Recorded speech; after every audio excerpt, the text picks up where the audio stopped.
Hello everyone. প্ৰথমে মই আপোনালোক সকলোকে স্বাগতম জনাইছো। আজি পকা আম দি বনোৱা ভাপত দিয়া পিঠাৰ এটা ৰেচিপি শেয়াৰ কৰিছো।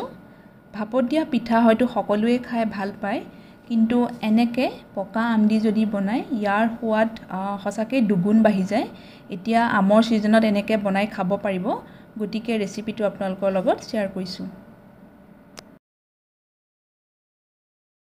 ভাপত দিয়া পিঠা বনাবৰ কাৰণে ইয়াত মই কেঁচা পিঠাগুৰি ব্যৱহাৰ কৰিছো, গতিকে পিঠাগুৰিখিনি অলপ ভাজি লম। ইয়াত মই 1.5 বাটি পিঠাগুৰি ব্যৱহাৰ কৰিছো। যদি আপোনালোকে শুকান পিঠাগুৰি ব্যৱহাৰ কৰে বা ৰ'দত শুকুৱাই থোৱা পিঠাগুৰি যদি ব্যৱহাৰ কৰে তেতিয়া ভাজি ল'ব নালাগে। এতিয়া গেছটো অন কৰি এখন কেৰাহী পাতি দিছো আৰু এচামুচ ঘিউ দি লৈছো। এতিয়া এই পিঠাগুৰিখিনি অলপমান সময়ৰ কাৰণে ভাজি লম। পিঠাগুৰিখিনি মই 5 মিনিটমান সময় ভাজি লৈছো। ইয়াৰ কেঁচা ভাৱটো নোহোৱা হৈছে। এতিয়া এইখিনি ঠাণ্ডা হ'বৰ কাৰণে নমাই ৰাখিছো।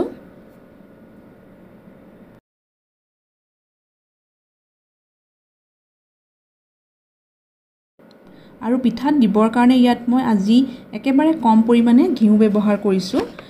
ঘিউখিনি অকণমান গলাই লৈছো। ইয়াত মই 3-4 চামুচমান হ'ব ঘিউ দি লৈছো। আৰু লগে লগে এয়া ঘিউখিনি গলিয়ে গৈছে। এতিয়া গেছটো অফ কৰি এইখিনি ঠাণ্ডা হ'বৰ কাৰণে নমাই ৰাখিছো।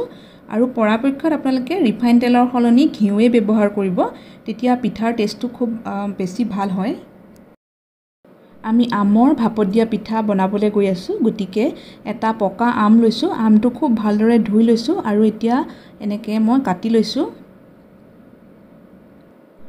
আমটো যিমান মিঠা হয় সিমানে পিঠাটো ভাল হয়, তেতিয়া ইয়াত চেনি কমকৈ ব্যৱহাৰ কৰিলেও হ'ব।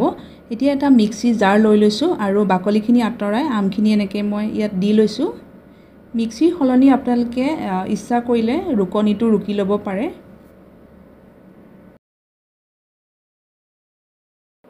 একেলগতে ইয়াত এতিয়া মই 4-5 চামুচমান হ'ব চেনি দি লৈছো।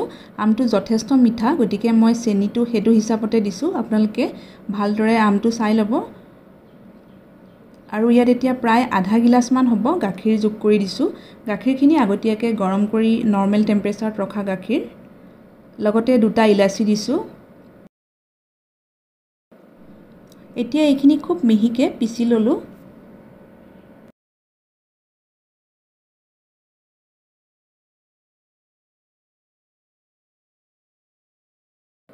এতিয়া এটা ডাঙৰ বল লৈ লৈছো আৰু যিখিনি ঘিউ আগতীয়াকৈ গলাই ৰাখিছিলো প্ৰথমতে ইয়াতে ঘিউখিনি দি ল'লো। এতিয়া যিখিনি মিক্সিত আমি পেষ্ট বনাই ৰাখিছিলো পেষ্টখিনিও একেলগতে দি লৈছো।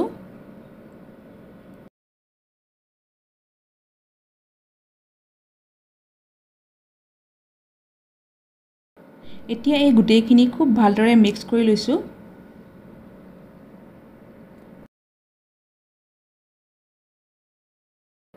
ভালদৰে মিক্স কৰি হোৱাৰ পিছত এতিয়া ইয়াত পিঠাগুৰিখিনি দিছো। প্ৰথমতে ইয়াত 1 বাটি পিঠাগুৰি দি লৈছো। আৰু অকণমান টেষ্টটো বেলেঞ্চ হ'বৰ কাৰণে নিমখ দি লৈছো। আৰু ভাজি ৰখা এই পিঠাগুৰিখিনি সম্পূৰ্ণ যেতিয়া ঠাণ্ডা হৈছে, ঠাণ্ডা হোৱাৰ পিছতহে ব্যৱহাৰ কৰিছো। ভালকৈ গোটেইখিনি এবাৰ মিক্স কৰি লোৱাৰ পিছত বাকি যিখিনি আৰু আধা বাটি পিঠাগুৰি আছিলে সেইখিনিও এয়া দি লৈছো।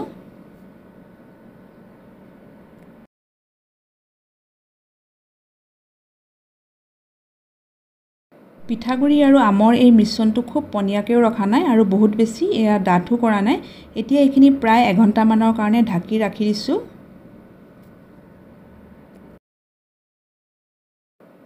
পিঠাটো ভাপত দিবৰ কাৰণে মই চচপেন ব্যৱহাৰ কৰিছো, গতিকে এটা চচপেনত অলপমান পানী দি ল'লো আৰু এডাল এনেকৈ ষ্টেণ্ড দি লৈছো। এতিয়া গেছটো অন কৰি দিছো আৰু পানীখিনি খুব ভালদৰে উতল আহিব দিছো।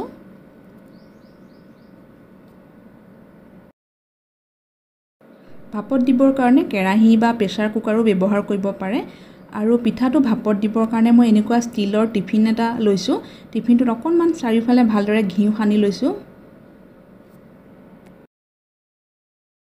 আৰু এই মিশ্ৰণটো ঢাকি ৰখাও প্ৰায় এঘণ্টামান সময় হৈ গৈছে। এতিয়া ইয়াত মই সৰু চামুচেৰে আধা চামুচ এয়া বেকিং পাউডাৰ দি লৈছো। বেকিং পাউডাৰ নাথাকিলে আপোনালোকে অকণমান খোৱা ছ'ডাও দিব পাৰে, কিন্তু খুব কম পৰিমাণে দিব।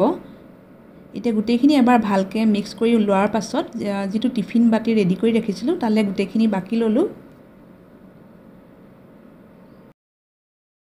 আৰু গাৰ্নিচিঙৰ কাৰণে ওপৰত অলপমান এনেকৈ সৰু সৰুকৈ কাটি ৰখা বাদাম দি ল'লোঁ। বাদামৰ সলনি আপোনালোকে চেৰিও দিব পাৰে বা একো নিদিয়াকৈ প্লেইনকৈও ৰাখিব পাৰে।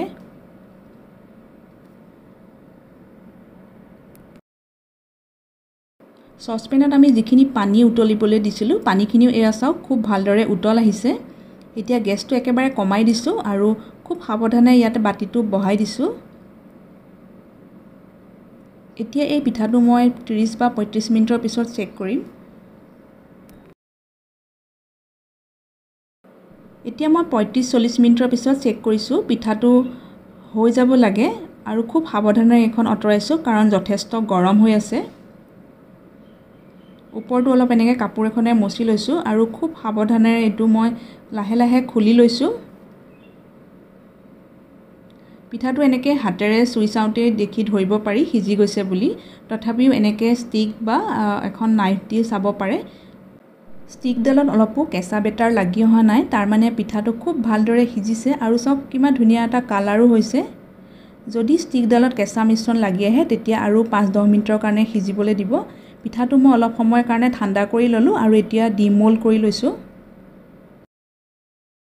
এতিয়া মই পিঠাটো এবাৰ ওচৰৰ পৰা দেখুৱাই দিছোঁ। এয়া চাওক খুব ধুনীয়াকৈ ফুলিছে আৰু খুব ধুনীয়া এটা আমৰ গোন্ধও আহিছে পিঠাটো আৰু সঁচাকৈ খাবলৈ বিৰাটেই টেষ্টি হৈছিলে। এতিয়া মই সৰু সৰু পিছত কাটি লৈছোঁ আৰু এতিয়া আমৰ ছিজনত এনেকৈ বনাই খাই চাব, খুব ভাল পাব। এটা নতুন টেষ্ট পাব পিঠাটোৰ জৰিয়তে আৰু এনেকৈ বনাই ফ্ৰিজত ৰাখি প্ৰায় এসপ্তাহলৈকে খাই থাকিব পাৰিব। কিন্তু বাহিৰত নাৰাখিব যিহেতু এতিয়া যথেষ্ট গৰম আৰু ইয়াত গাখীৰো দিয়া আছে। ৰেচিপিটো যদি চাই ভাল পালে ভিডিঅ'টোত এটা লাইক কৰিব আৰু নিজৰ বন্ধু বান্ধৱীৰ মাজত শ্বেয়াৰো কৰিব পাৰিব। আৰু নতুন নতুন ৰেচিপিৰ নটিফিকেশ্যনবিলাক পাই থাকিবৰ কাৰণে চেনেলটো ছাবস্ক্ৰাইব কৰি ৰাখিব আৰু ভিডিঅ'টো চোৱাৰ কাৰণে আপোনালোকক ধন্যবাদ জনাইছোঁ।